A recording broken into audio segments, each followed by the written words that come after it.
For the massive part of human existence, feeding yourself and acquiring food would have been what occupied every thought of every day. I think it's probably something quite instinctive and intrinsic within us to want that connection with nature and to want that connection with our food. We're animals and we forget that sometimes, and I think just touching the soil, it just changes everything, takes away so much anxiety, depression, all sorts of mental health problems. Let's Grow Preston is amazing. It is changing lives in the city. They are creating huge opportunities for these neighbourhoods to thrive, for people to come out of their homes, to connect with nature and to connect with other people within their community. They're also supporting some really vulnerable individuals to become part of that wider network and to thrive themselves. The fact that they're doing stuff around sustainability is brilliant, but also trying to tackle unfairness in our communities, which is quite embedded and has been for some time. After my first baby, I decided that I would take a course in horticulture, and when the vicar found out of my local church, he said, well, that's great, you can run the community garden then. And I'd only been manning the community garden for a couple of months when Preston City Council invited all community garden leaders and friends of open spaces and allotmenteers to come and see if we would like to become a network, and that's how Let's Grow Preston was created. Initially it was just something to give some ongoing support to the network of environmental projects around the city. We helped establish what was initially called Preston Environment Forum and later developed into what we see today, Let's Grow Preston. The thing that inspires me the most is watching the change in people when they come and volunteer with us.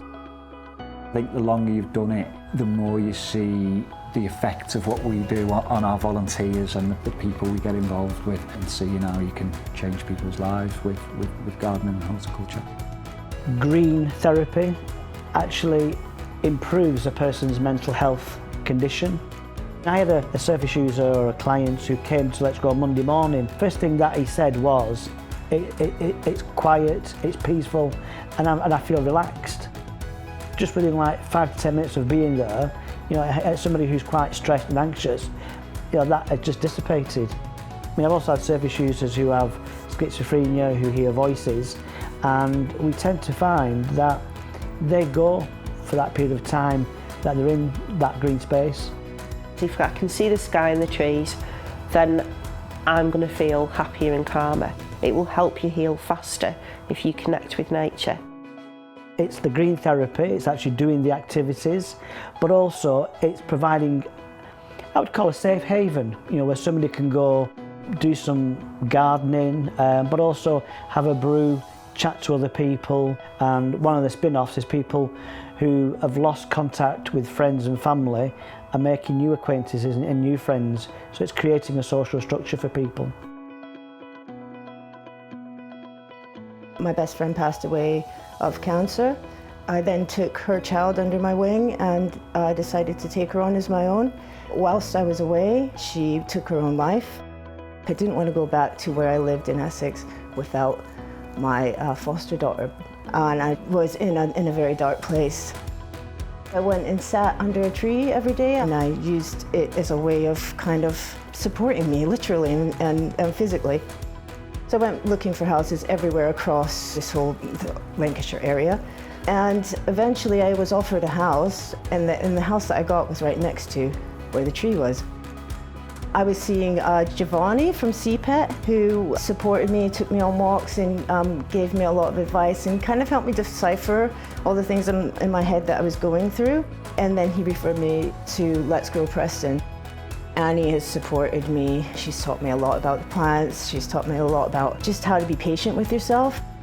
I need to be patient with myself, just like I have to be patient with this plant growing. There's a saying, grief is love with nowhere to go.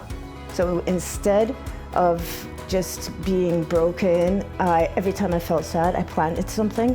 And every time I planted something, I felt better.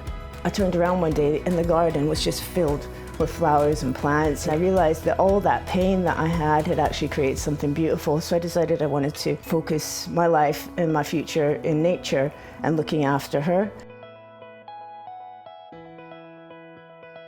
Creating community gardens and creating pleasant green spaces was probably what drew me to it and excited me most about it. We want to see beautiful gardens, we want to see communities growing food, but we don't want that to be having a negative effect on the environment and on wildlife. We deliver courses on recycling water, on growing food without the need for pesticides and artificial fertilisers. We recycle, we upcycle, we reuse, we make our own compost, and then we mulch. If you follow the no-dig system, which is all about mulching and creating your own compost, that sequesters carbon. And because it's sequestering that carbon, then your food grows better.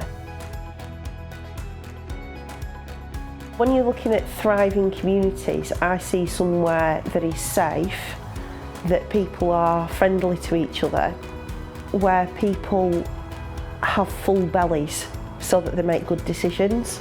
And I see that being possible by collaborating with the food hubs, by collaborating with all the other grassroots organisations. I think the trend was asset sharing, but we used to say back scratching. If I'm growing food and then another organisation is showing you how to cook it, and then another organisation is showing you how you can potentially plan, and if we're collaborating on all those things, then that person's going to feel multi-layers of support, and any changes that we make to their lives is going to be more sustainable. It's going to have a greater impact on their life. You know, the cost of living crisis, the energy crisis post-pandemic has had a massive impact on people's way of life. And I think having strategic partnerships with Let's Go Preston and many other similar organisations within the heart of the city helps us deliver the services that we need to deliver for our service users and the community. Preston City Council contacted all the grassroots organisations and said, how can we help you to feed and make sure that all of your local communities are okay during COVID? They were amazing during the pandemic, provided tons and tons of food for our food network, and I know Annie's really keen on growing that network and making that more sustainable. Crucially for us, what they're doing is helping us tackle inequalities, because a lot of the food that's grown here is distributed with the community sector to make sure that people actually have access to affordable food.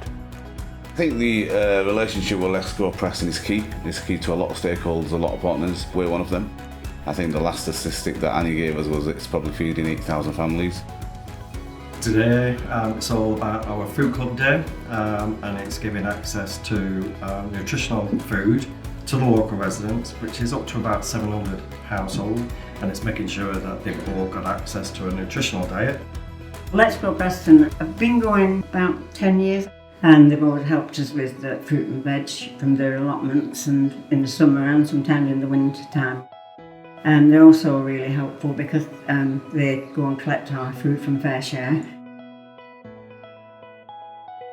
We've had a strong relationship with Preston City Council right from the start.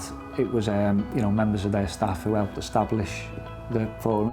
We work very closely, and it's a relationship that benefits us both. We've been given access to and leases for sites that allow us to do our work, to grow the stuff for the food banks, to give all those volunteering opportunities. Preston Council have had sites that probably would have become a headache to them, that we've been able to turn them into productive, useful spaces. None of us can make the change we want to on our own. The Preston model is really focused on anchor organisations, really critically anchors in the community, like Let's Go Preston and people like Annie, who've got the vision and the energy to really drive change in their communities. For us to build change, we've got to work with many community organisations like this. If there's an initiative that we have, whether it's cost of living or an environmental initiative or mental health and whatever, they always engage and they do what they can to help. So I think it's pretty brilliant what they're doing here. The help that we get from Locality is that it keeps you grounded. It's knowing that somebody else has been there. You don't have to reinvent the wheel. It is the solidarity, it's the networking, it's the fact that you're not on your own, it's the fact that if you've had a problem, then probably several other people have had similar and will have a different perspective on that solution. Humans need to run in a tribe and they need to run in a pack, and that's what Locality gives you. Annie and Let's Grow Preston have supported me a lot with setting up Guardians of Nature. I started that kind of in remembrance of my foster daughter, because she had nowhere to go, she had no support. It's just having somewhere for people to go and just be themselves and just, you know, have something to do in nature and just kind of slow down as well.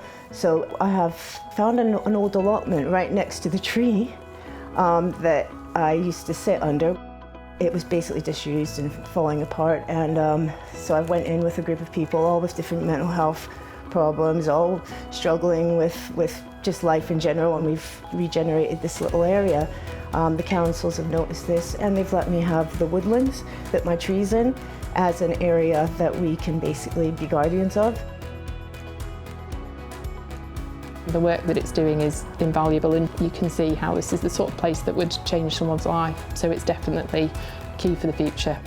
Here became my home, and they've just welcomed me with open arms and shown me a whole new way of life, and without services like Let's Grow Preston, I don't know where I would be right now. It might not be the newest, smartest place, but it's got kind people. And that's the power of community to me. It's just supporting people to make really good choices.